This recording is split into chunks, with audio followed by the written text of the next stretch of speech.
This video contains audio content only.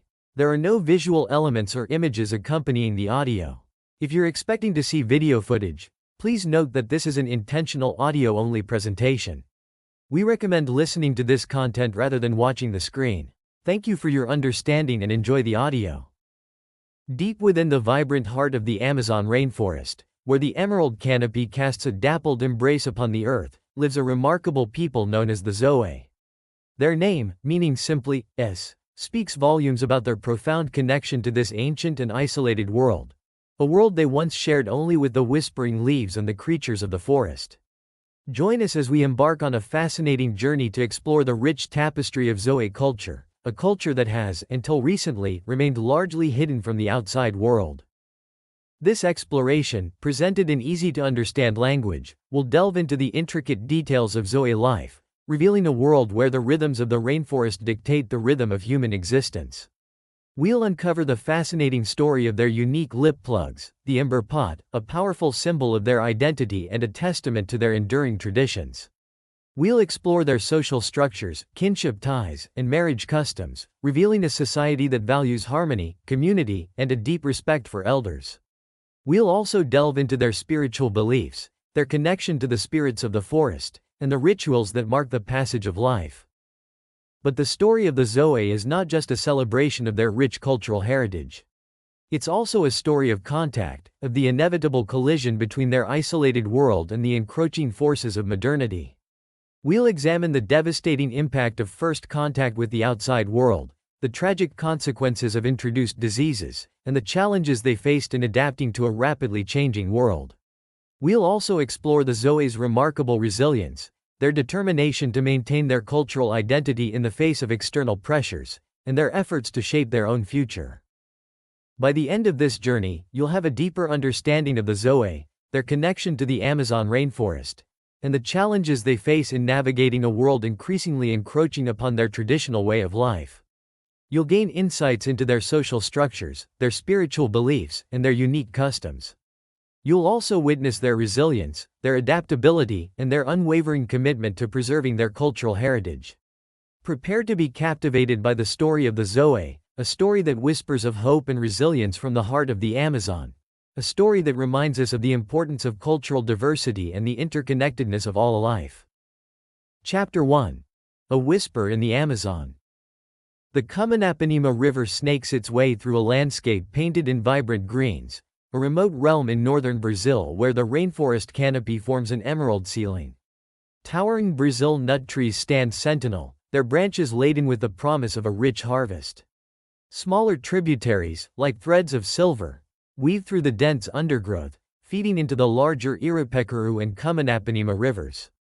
This is the ancestral home of the Zo'é, a people whose name itself, meaning speaks to their deep connection with this place, a world apart from outsiders, the Kirahi, or enemies, the Apam and Tapai. They are also known as the Potaru, Potaruhara, or Beret, names whispered by the wind through the trees. The name Potaru echoes the very substance of their identity, derived from the specific wood used to craft the distinctive lip plugs, the ember pot, that mark them as Zo'é. For generations, their lives flowed in harmony with the rainforest's pulse. The Zo'é built their homes, large rectangular structures thatched with palm leaves, open to the forest's embrace, within their sprawling gardens. Here, several families lived communally, their hammocks swaying gently from the rafters, the aroma of meals cooked over open fires permeating the air. Their days were filled with the familiar tasks of cultivating manioc, peppers, bananas, and a multitude of other fruits and vegetables. Cotton, grown and harvested with care, provided fibers for body ornaments, hammocks, arrow bindings, and the slings used to cradle their babies. The Brazil nut, a staple of their diet, also served as a source of material for bracelets and hammock fibers. This was their world, a world of shared existence with the forest and its bounty. The mid-20th century marked the first intrusion into this secluded world. Hunters, driven by the demand for jaguar and wild cat skins, pushed deeper into the rainforest, their presence a jarring note in the Zo'é's quiet existence. These initial encounters were brief, the hunter's world and the Zo'é's world brushing against each other like shadows in the dappled sunlight. The forest, once a sanctuary, became a hunting ground for outsiders seeking profit. As the years passed, the whispers of the outside world grew louder. The glint of gold in the riverbeds and the abundance of Brazil nuts attracted more intruders. Gold panners, their pans flashing in the sunlight, and Brazil nut collectors, their sacks bulging with the forest's bounty, became a more frequent sight, their presence a growing disturbance. The Zo'é, accustomed to the solitude of the forest, found themselves increasingly confronted by these strange figures who seemed driven by an insatiable hunger for the earth's treasures. While these encounters remained fleeting, the Zo'é's world was no longer entirely their own. Then, in 1975, the whispers turned into a roar. A mineral survey plane, a metal bird alien to the forest, appeared in the sky above one of their communities. This was no fleeting encounter. The plane's shadow, cast across their homes and gardens, marked a turning point. The surveyors, having spotted the village from above, returned, this time throwing goods, strange, manufactured objects, from the plane. The Zo'é, wary of these unfamiliar offerings, responded by stamping on the items and burying them, a powerful gesture of rejection, a clear message that they wished to remain untouched by the outside world. But the encounter had already breached their isolation. The surveyors reported their discovery, and the Zo'é's existence became known to Brazil's missionary community. The whispers of their existence, once confined to the rustling leaves of the rainforest, were now carried on the winds of change. Between 1982 and 1985, the new tribe's mission, driven by their religious zeal, made several expeditions into Zo'é territory. Their initial contacts with a small group of Zo'é were brief, but their presence became increasingly persistent. They flew over Zo'é communities, dropping presents, more of the strange objects that the Zo'é viewed with suspicion. These actions, intended as gestures of goodwill, were met with a mixture of curiosity and apprehension. The Zo'é, observing the missionaries from the cover of the forest, found amusement in their hunting techniques. They noted the missionaries' lack of agility in the dense undergrowth, a stark contrast to their own fluid movements. One particular incident, etched in the memory of a Zo'é hunter, involved a missionary carrying a peccary on his back, its head lolling around and its jaws making a clacking sound, a scene that struck the Zo'é as both comical and unsettling. The missionaries, undeterred, established a base and airstrip on the edge of Zo'é territory in 1987. Unbeknownst to them, groups of Zo'é had been secretly observing their activities for days, their curiosity piqued by these newcomers who seemed so different from themselves. On November 5, 1987, the first definitive contact took place. A group of Zo'é emerged from the forest and approached the mission base camp. Tentative exchanges began, with broken arrowheads offered by the Zo'é in exchange for goods from the missionaries. The lure of useful tools, machetes, knives, pans, and fishing tackle, proved irresistible. More Zo'é gradually arrived, drawn by the promise of these new and intriguing objects. They built homes near the base, their lives beginning to intertwine with the world of the Kirahi. This initial contact, seemingly innocuous, would irrevocably alter the course of Zo'é history, setting the stage for a complex and often tragic encounter with the outside world, a world they had once known only as a whisper in the Amazon. This encounter marks the beginning of a new chapter in their story, a chapter filled with both the promise of change and the shadow of unforeseen consequences. Chapter 2. The Rhythm of the Forest. The sun, filtering through the emerald canopy, casts dappled patterns on the forest floor, awakening the Zo'é to another day immersed in the rhythm of the Amazon. Their large rectangular houses, open to the forest's embrace, hum with activity. Woven hammocks, slung from the rafters, stir as families rise, the scent of wood smoke from the open fires mingling with the damp earthiness of the rainforest. This is not merely a dwelling, it's a microcosm of their world, a space where daily life unfolds in close communion with nature. Several families share each house, their lives interwoven like the vines that climb the towering trees. The open design fosters a sense of community, allowing the sounds and smells of daily life, the gentle sway of hammocks, the crackling of fires, the murmur of conversations, to blend seamlessly with the forest symphony. The day begins with the preparation of manioc, a staple of the Zo'é diet. Women skillfully grate the poisonous root, their hands practiced in the art of transforming this potentially deadly plant into sustenance. The grated manioc is then carefully squeezed, the poisonous juices extracted and discarded, leaving behind a pulp that is then dried and ground into flour. This flour, the result of meticulous processing, forms the basis of many Zo'é dishes, from simple flatbreads cooked over the fire to the fermented drink, sapi, consumed during important rituals. The men, meanwhile, prepare for the hunt, their movements imbued with an intimate knowledge of the forest. While individual hunts are common, certain times of the year, like fat monkey time or king vulture time, call for collective efforts. These hunts are not merely about acquiring food. They are social events, opportunities for the community to come together, to share in the thrill of the chase, and to reaffirm their connection to the forest. The spider monkey, a creature of particular significance in Zo'é culture, is a frequent target. Their agility and grace, their intimate knowledge of the canopy, make them a challenging but rewarding prey. The hunt itself is a carefully orchestrated ballet, a testament to the Zo'é's skill and understanding of the forest. The men, armed with bows and arrows, move swiftly through the undergrowth, their senses alert to the slightest rustle of leaves, the snap of a twig. They communicate with each other through a series of calls and whistles, their voices blending with the sounds of the forest, almost indistinguishable from the calls of birds or the chatter of monkeys. When a troop of spider monkeys is located, the hunt begins in earnest.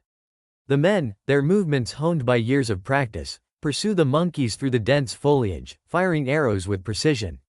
The women, following close behind, are ready to capture any startled babies that may fall from the trees. These orphaned monkeys are not abandoned, they are brought back to the village, raised as pets, becoming integral members of the Zo'é families, a tangible link to the forest and the hunt. The Zo'é's relationship with the spider monkey transcends the hunter-prey dynamic. The spider monkey is more than just a source of food, it is a symbol, a spirit woven into the fabric of their existence.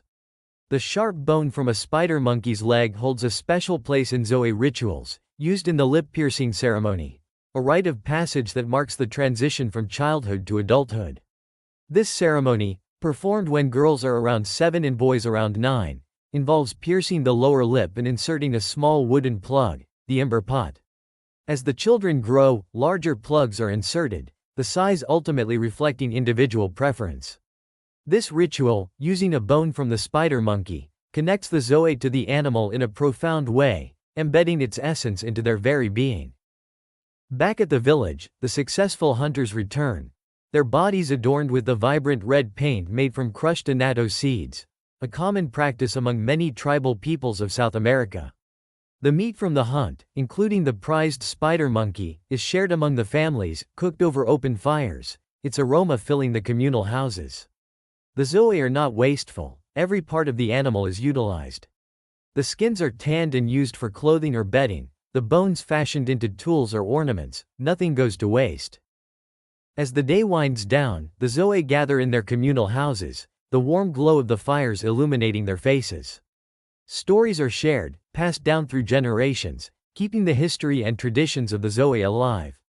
The elders, their voices carrying the weight of experience, speak of the ancestors of Zo'é who taught them the significance of the lip plug, and of the intricate relationship between the Zo'é and the forest.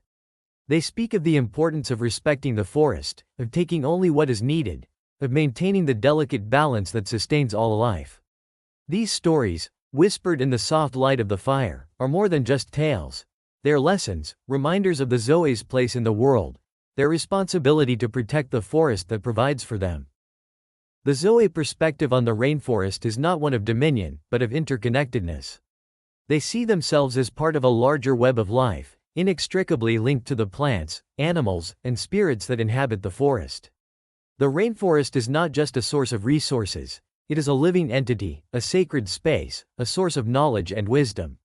This worldview shapes every aspect of their lives, from their hunting and gathering practices to their social structure and beliefs. The ethic of moderation, deeply ingrained in Zo'é culture, guides their interactions with the forest. They avoid overhunting, understanding that the animals they hunt are not just prey, but fellow beings with their own agency and spirit. They move their villages periodically, not just in search of new resources, but also to allow the forest to regenerate, to maintain the balance of life. Their gardens, carefully cultivated and tended, are not just a source of food, they are a testament to their relationship with the earth. The Zo'é cultivate a wide variety of plants, not just for sustenance, but also for medicinal purposes, for crafting tools and ornaments, and for the sheer beauty they bring to their surroundings. The vibrant colors of the flowers, the rich green of the foliage, the sweet scent of the fruits, all contribute to the Zo'é's appreciation of the forest's bounty. They understand that the forest is not an inexhaustible resource, and they strive to live in harmony with it, taking only what they need and giving back in return. As the moon replaces the sun, casting its silvery glow on the rainforest, the Zo'é settle into their hammocks, the sounds of the forest lulling them to sleep. The rhythm of their lives, intertwined with the rhythm of the forest, continues, a testament to their deep connection to this ancient and vibrant world. The whispers of the forest, carried on the night wind, speak of a way of life that is both ancient and timeless, a way of life that is intimately connected to the heart of the Amazon. Chapter 3. The Eloquent Lip, the Potoroo. The Zo'é, a people whose name itself, meaning s, distinguishes them from outsiders, the Kirahi, or enemies, Apam and Tapai, carry a unique mark of their identity, the ember pot, also known as the Potoroo. This striking lip plug, crafted from the very wood that lends its name to one of their alternate identities, the Potoroo, also called Potoruhara or beret, is more than just an ornament. It is a living testament to their history, beliefs, and enduring connection to their Amazonian home. Fashioned from the light-colored Potoroo wood, the lip plug is a remarkable sight. Reaching lengths of up to 7 inches long and an inch wide in adulthood, it rests prominently against the chin, a constant presence in the wearer's life. Its size and placement inevitably transform the face, making speech, eating, and even drinking from large bowls a unique experience. The Potoroo's presence is unmistakable, a visual declaration of belonging, a silent yet eloquent statement of Zo'é identity. The journey towards wearing the Potoroo begins in childhood, a rite of passage marking the transition to adulthood. Around the age of 7 for girls and 9 for boys, a sharp bone from the leg of a spider monkey, a creature deeply intertwined with Zo'é cosmology, is used to pierce the lower lip. This isn't a casual act, it's a ritual imbued with significance, connecting the young Zo'é to the spirit of the spider monkey, a vital part of their rainforest world. A small plug is initially inserted, a precursor to the larger ones that will follow as the child grows. The gradual increase in size mirrors the individual's own physical and social development, each new plug a tangible marker of their progress towards adulthood. The final size of the Potoroo is a matter of personal choice, a reflection of individual identity within the collective identity of the Zo'é. The origin of the lip plug is shrouded in the mists of time, recounted in stories passed down through generations. The Zo'é speak of an ancestor, Sahiaber, who revealed the secret of the Potoroo, gifting them this unique form of adornment. This ancestral narrative elevates the Potoroo beyond mere decoration. It becomes a sacred object, a tangible link to their past, a symbol of their continuity as a people. It's a thread that weaves together the generations, connecting the present to the ancestral past. The Potoroo's impact on speech is undeniable. The insertion of such a large object into the lower lip significantly alters the way sounds are produced, particularly labial sounds like b, f, m, and p. This alteration, however, doesn't seem to be a hindrance. It's simply a part of being Zo'é, a unique characteristic of their language, a subtle sonic marker of their identity. The challenges extend beyond speech. Eating and drinking, especially from the large bowls they often use, require adjustments, a testament to their adaptability. They navigate these challenges with grace, their bodies and habits molded to accommodate the Potoroo. The Potoroo's significance is multifaceted. It's undoubtedly a symbol of identity, a visible marker that distinguishes them from other tribes and the outside world. Yet, it's more than just a label. It carries connotations of beauty, its size and presence enhancing the wearer's appearance in the eyes of the Zo'é.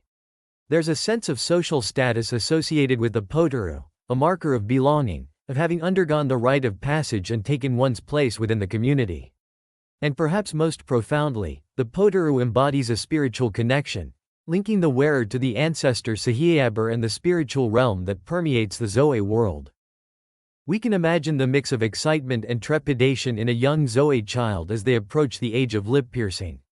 The anticipation of joining the ranks of the adults, of finally wearing the symbol of their people, must be a powerful motivator. For the adults, the potoroo is a constant companion, a reminder of their heritage, a tangible expression of their identity. The potoroo's meaning may subtly vary between different groups within the Zo'é community.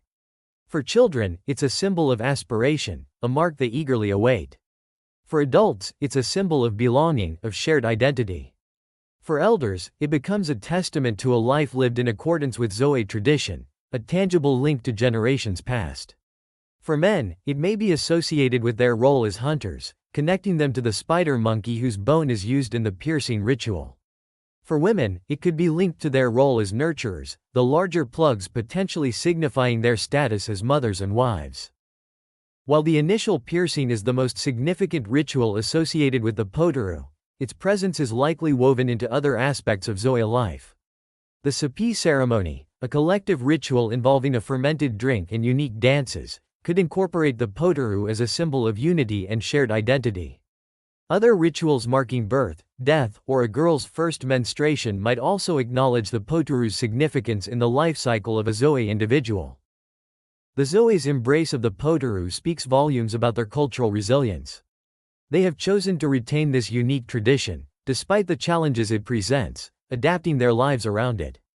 It's a powerful symbol of their resistance to assimilation, a testament to their determination to maintain their distinct identity in a world increasingly encroaching upon their rainforest home.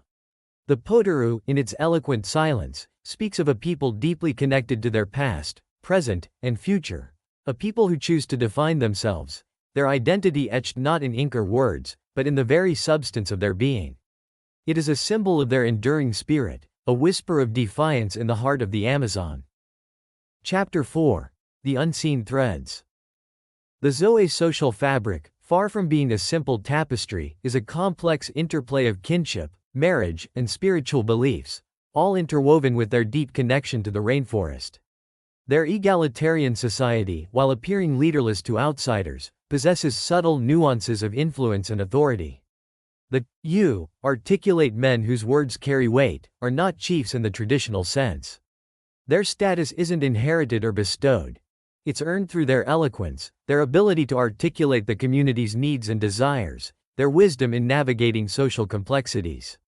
They are the voices of reason, the mediators in disputes, their opinion sought in matters of marriage, the allocation of garden plots, and the establishment of new communities. One can imagine a you standing in the center of a communal house, his voice resonating through the open structure, calming a heated discussion about the allocation of Brazil nut groves, his words weaving a path towards consensus.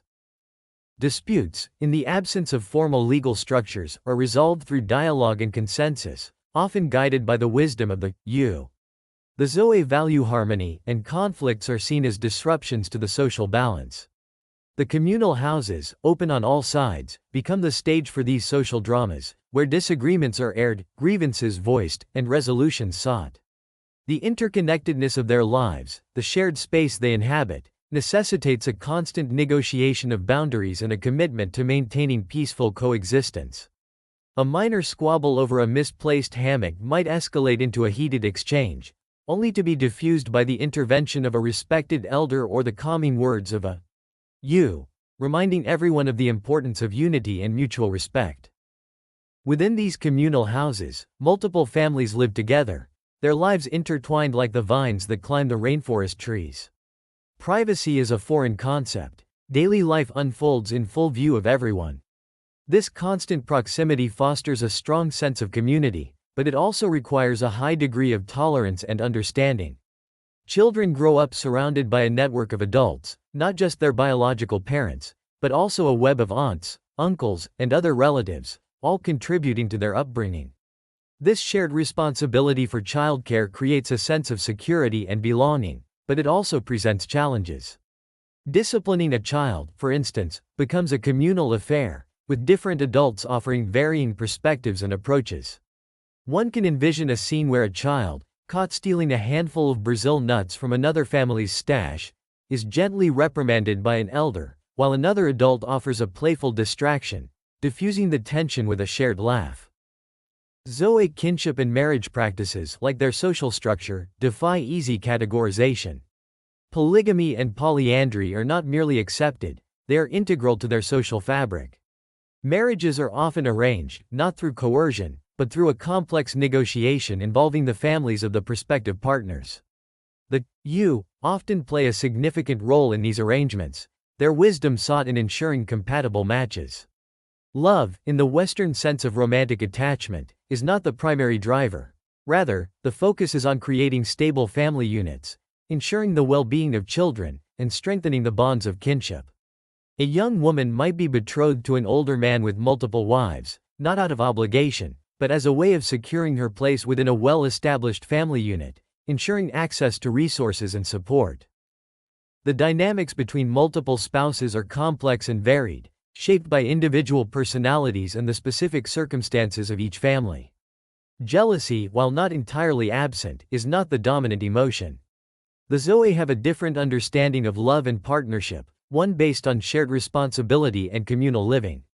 A woman with several husbands might delegate different tasks to each of them, one responsible for hunting, another for fishing, and another for tending the garden.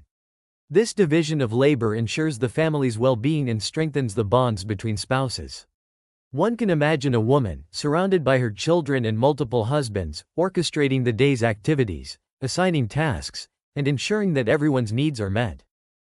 The practice of a mother marrying several men, some of whom might later marry her daughters, is not as unusual as it might seem to outsiders.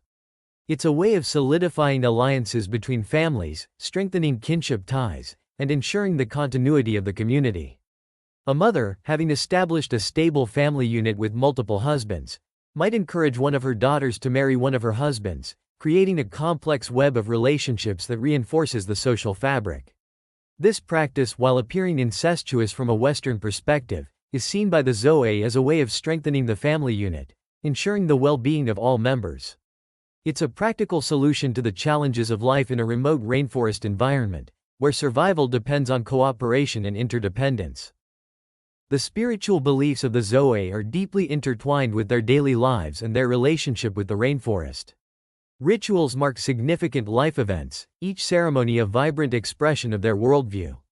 Birth is celebrated as a gift from the forest, a new life woven into the tapestry of the community.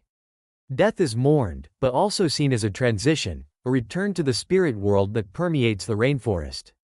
A girl's first menstruation is marked by a ritual acknowledging her transition to womanhood, her potential to bring new life into the world. A boy's first tapir hunt, a challenging and dangerous undertaking, celebrates his entry into manhood, his ability to provide for his family and community. The Zo'é ceremony, perhaps the most significant of Zo'é rituals, is a collective celebration that can be performed to mark any important occasion. The ceremony is named after the naturally fermented drink, made from seasonal tubers, that plays a central role in the ritual. The men, dressed in long fiber skirts called saipai, gather in the communal houses, their bodies adorned with vibrant red annatto paint. Women join them, their faces and bodies also painted, their elaborate headdresses made from the soft white breast feathers of the king vulture adding a touch of majesty to the scene. The rhythmic chanting begins, accompanied by the beating of drums, the music building in intensity as the night progresses. Men and women dance together, their movements mimicking the animals of the forest, their bodies swaying like the trees in the wind. At dawn, as the first rays of sunlight pierce the rainforest canopy, the men finish the Zo'é drink and expel it by vomiting together, a symbolic act of purification, a purging of the old to make way for the new. The Zo'é believe in an afterlife, a spirit world that mirrors the rainforest they inhabit. The spirits of the forest, both benevolent and malevolent, play an active role in their lives. The spider monkey, the king vulture, the tapir, and other animals are not just sources of food, they are spiritual beings, their presence woven into the fabric of Zo'é cosmology. These beliefs influence their daily lives, shaping their interactions with the natural world. They avoid overhunting, understanding that the animals they hunt are not just prey, but fellow beings with their own agency and spirit. They respect the trees, the rivers, and the earth, recognizing their interconnectedness with all living things. The story of Tawi, who carried his elderly father for 6 hours to receive a COVID-19 vaccination, is a powerful testament to the Zo'é's respect for their elders. This act of filial piety, captured in a photograph that resonated around the world, speaks volumes about their values. Tawi's journey, a physical and emotional marathon, embodies the Zo'é's deep-rooted belief in the importance of caring for the elderly, recognizing their wisdom and experience. This act of love and devotion is not an isolated incident. It reflects a broader cultural value, a recognition that the elders are the keepers of their history and traditions, the living embodiment of their connection to the past. Other stories, whispered within the communal houses, speak of similar acts of kindness and compassion, of young Zo'é tending to the needs of their elders, ensuring their comfort and well-being. These stories, passed down through generations, reinforce the importance of respecting and caring for those who have paved the way, those who hold the wisdom of the forest within their hearts. The Zo'é's way of life, while seemingly simple to outsiders, is a complex and nuanced expression of their unique culture. Their social structure, kinship ties, marriage customs, and spiritual beliefs are all intricately connected, woven together like the threads of a hammock, creating a resilient and adaptable social fabric. Their deep connection to the rainforest, their respect for the natural world, and their commitment to communal living are the unseen threads that bind them together, ensuring their survival in a world increasingly encroaching upon their rainforest home. Their story is a whisper of hope in the heart of the Amazon, a testament to the enduring power of human connection and the resilience of the human spirit. Chapter 5. Shadows of Contact. The Zo'é's secluded world, nestled deep within the Amazon rainforest, began to unravel in the latter half of the 20th century. The whispers of the outside world, carried on the wind, grew louder, eventually shattering the tranquility of their existence. The arrival of the new tribe's mission in 1987 marked a turning point, a moment of both profound change and devastating consequences. The missionaries, driven by their evangelical zeal, saw the Zo'é as souls in need of saving, unaware of the tragic repercussions their well-intentioned actions would unleash. The initial contact, as recounted by a Zo'é hunter years later, was marked by a mixture of curiosity and amusement. The Zo'é, observing the missionaries from the cover of the forest, found their hunting techniques clumsy and inefficient. They watched with bemusement as one missionary carried a peccary on his back, its head lolling around and its jaws making a clacking sound, a scene that struck them as both comical and unsettling.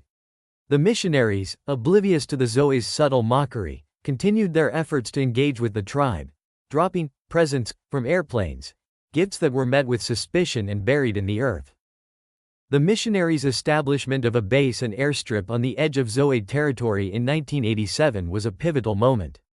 Drawn by the lure of useful tools, machetes, knives, pans, and fishing tackle, the Zo'é gradually emerged from the forest, their initial exchanges marked by the trading of broken arrowheads for these coveted goods.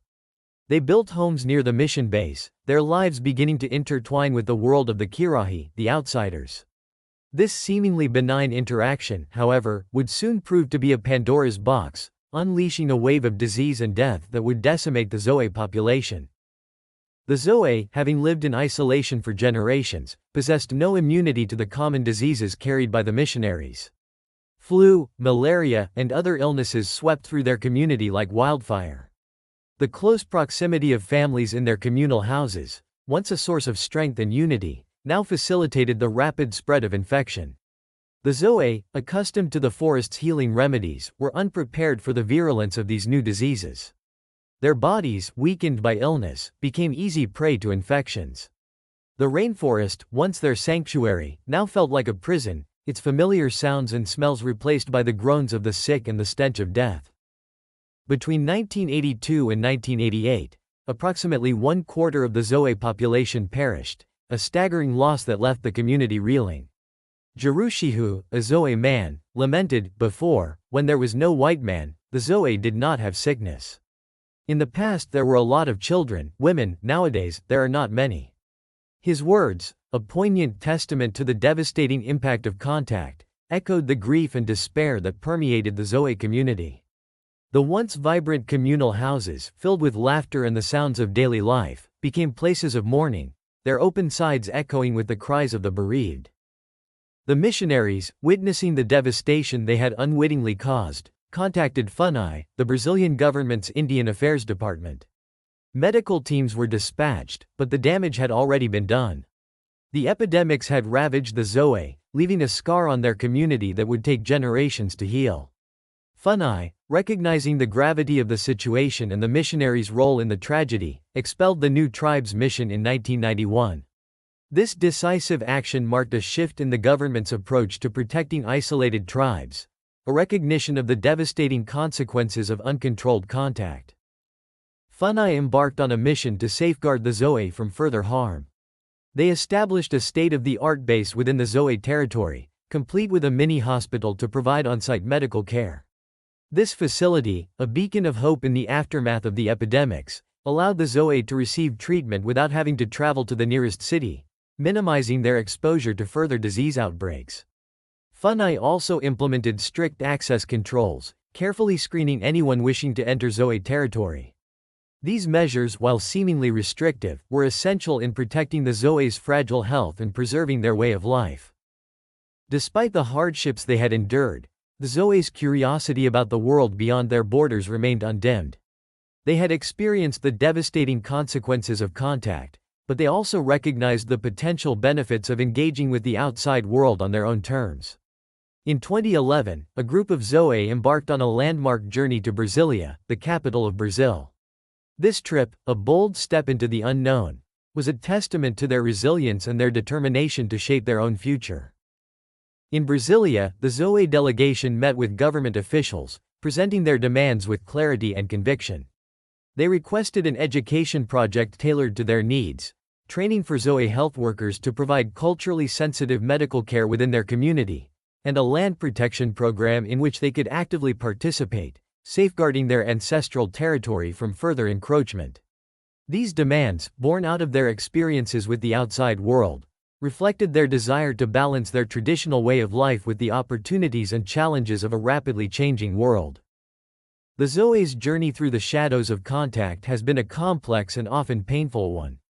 The devastating impact of introduced diseases, the loss of loved ones, and the disruption of their traditional way of life have left deep scars. Yet, amidst the tragedy, their resilience shines through.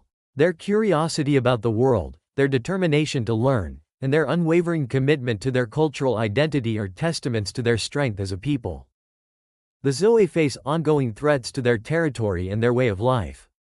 Hunters, miners, and nut collectors continue to encroach upon their land, driven by the allure of resources. The relentless expansion of the agricultural frontier, with its soy plantations and cattle ranches, poses an even greater threat, pushing ever closer to their borders. These external pressures, driven by economic interests, place immense strain on the Zo'é's relationship with the rainforest, their source of sustenance and spiritual connection.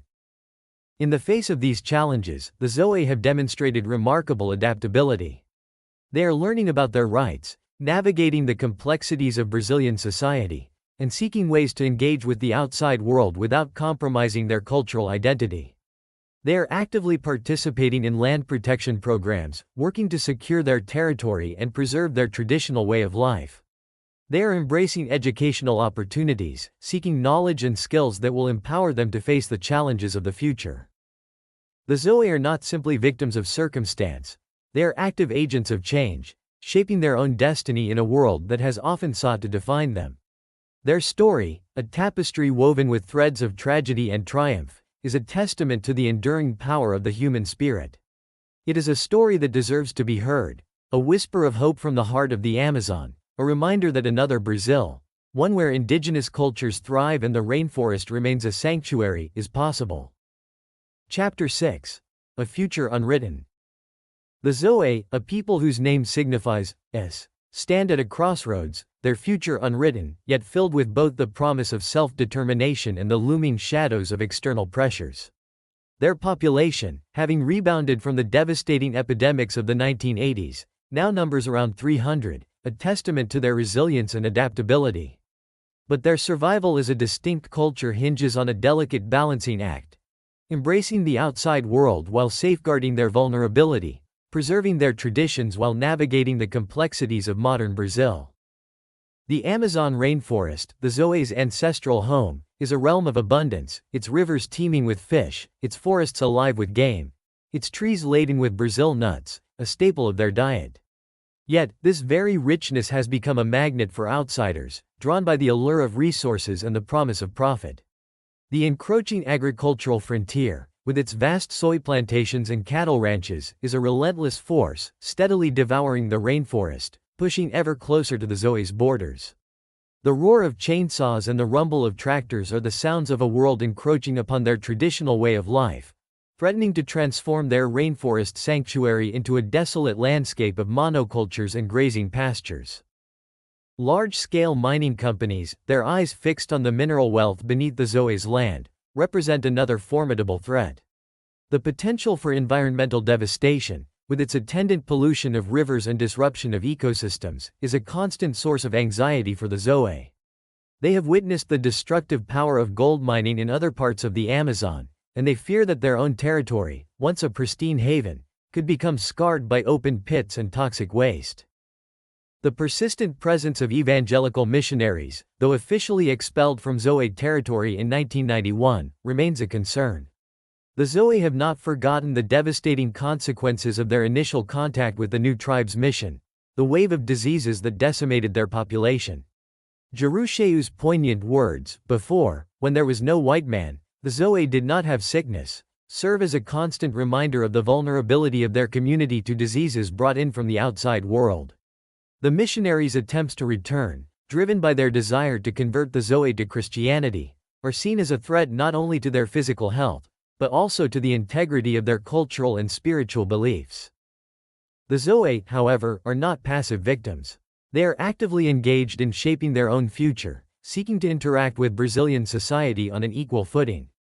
Their journey to Brasilia in 2011, a landmark event in their history, marked a turning point in their relationship with the outside world. This was not a plea for help, but a declaration of self-determination, a clear articulation of their needs and desires. The Zo'é delegation, in their meetings with Brazilian authorities, presented a comprehensive vision for their future. They requested an education project designed not to assimilate them, but to empower them. They envisioned a curriculum that would blend their traditional knowledge with the skills and information necessary to navigate the complexities of the modern world.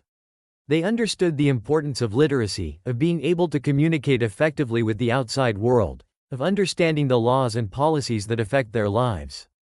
They sought not to abandon their language and culture, but to equip themselves with the tools to protect and preserve them. The Zo'é also recognized the importance of healthcare, of being able to address health issues within their own community. They requested training for Zo'é health workers, individuals who would understand their language, customs, and traditional healing practices. They envisioned a healthcare system that would blend Western medicine with their ancestral knowledge, a system that would respect their cultural sensitivities and address their unique health needs. They understood that maintaining their health was not just about treating illness, but about preventing it, about protecting their community from the devastating impact of introduced diseases. Perhaps the most crucial demand put forward by the Zo'é delegation was for a land protection program in which they would play a central role. They understood that their survival as a distinct culture was inextricably linked to the health of the rainforest, their ancestral home. They sought not just to protect the boundaries of their territory, but to actively manage its resources, ensuring its sustainability for future generations. They envisioned a program that would combine their traditional ecological knowledge with modern conservation practices, a program that would empower them to be the guardians of their own rainforest sanctuary. The Zo'é's vision for the future is one of careful engagement with the outside world, a delicate dance between curiosity and caution. They are eager to learn, to explore, to understand the world beyond their borders. But they also recognize the risks, the potential for exploitation, the vulnerability of their community to diseases and cultural assimilation. They strive to find a balance, a way to interact with Brazilian society without losing their unique identity. The Zo'é's story is a microcosm of the larger struggle of indigenous peoples around the world, a struggle to maintain their cultural identity in the face of globalization and modernization. Their experience serves as a stark reminder of the devastating consequences of uncontrolled contact, the potential for well-intentioned actions to have unforeseen and tragic outcomes. It also highlights the importance of respecting indigenous rights, of recognizing their self-determination, of supporting their efforts to protect their lands, cultures, and ways of life. The future of the Zo'é, like the future of the Amazon rainforest itself, hangs in the balance. Their story is a call to action, a plea for a more just and sustainable world, a world where cultural diversity is celebrated and the rights of indigenous peoples are honored. It is a story that reminds us of our shared responsibility to protect the fragile ecosystems that sustain all life, and to ensure that the whispers of the Amazon, the voices of its indigenous inhabitants, are not silenced by the roar of progress. The Zo'é's future, unwritten yet full of potential, is a story that we all have a role in shaping. Their survival, their resilience, their vision for a future where their culture thrives in harmony with the rainforest, is a testament to the enduring strength of the human spirit, a beacon of hope in a world increasingly threatened by homogeneity and environmental destruction. The choice, ultimately, is ours. Will we heed their whisper, or will we allow it to be lost in the din of indifference? The Zo'é, an indigenous people of the Amazon rainforest, offer a powerful example of cultural resilience and the challenges of navigating a rapidly changing world. Their story, woven through generations of harmonious coexistence with the rainforest, took a dramatic turn with the arrival of outsiders in the 20th century. Their unique lip plug, the ember pot, serves as a potent symbol of their identity, while their social structures, built on communal living, shared responsibility, and complex kinship ties, demonstrate a deep understanding of interdependence. Their spiritual beliefs, intertwined with the rhythms of the forest, reflect a worldview that sees humans not as separate from nature, but as integral parts of a larger web of life. However, contact with the outside world, particularly with missionaries, brought devastating consequences. Introduced diseases decimated the Zo'é population, highlighting the vulnerability of isolated communities to illnesses for which they have no immunity. This tragic encounter underscores the critical importance of responsible and ethical engagement with indigenous populations, emphasizing the need for informed consent and respect for their self-determination. Despite the hardships they faced, the Zo'é's story is not one of defeat, but of resilience and adaptation. Their journey to Brasilia, where they advocated for their rights and articulated their vision for the future, demonstrates their proactive engagement with the challenges of modernity. Their focus on culturally sensitive education, healthcare, and land management reveals a deep understanding of the need to balance tradition with the demands of a changing world. The Zo'é's experience resonates with broader themes of cultural preservation, sustainable development, and the rights of indigenous peoples globally. Their story raises fundamental questions about the impact of globalization on vulnerable communities, the ethical considerations of development projects, and the importance of respecting cultural diversity. It underscores the interconnectedness of human societies and the environment, highlighting the urgent need for sustainable practices that protect both cultural heritage and ecological integrity. Looking ahead, the Zo'é's future, while uncertain, is filled with potential. Their proactive engagement with the outside world, coupled with their unwavering commitment to their cultural identity, offers a glimmer of hope for a future where indigenous cultures can thrive in a rapidly changing world. Their story reminds us that cultural diversity is not a relic of the past, but a vital resource for the future, a source of innovation, resilience, and wisdom that can help us navigate the complex challenges of the 21st century. What are your thoughts on the Zo'é's story and the broader implications for indigenous rights and cultural preservation? Share your reflections and questions in the comments below. We'd love to hear from you. Don't forget to like and subscribe for more insightful content, and let us know what topics you'd like us to explore in future videos. Remember, the journey of understanding is a continuous one, and every story we encounter enriches our perspective on the world.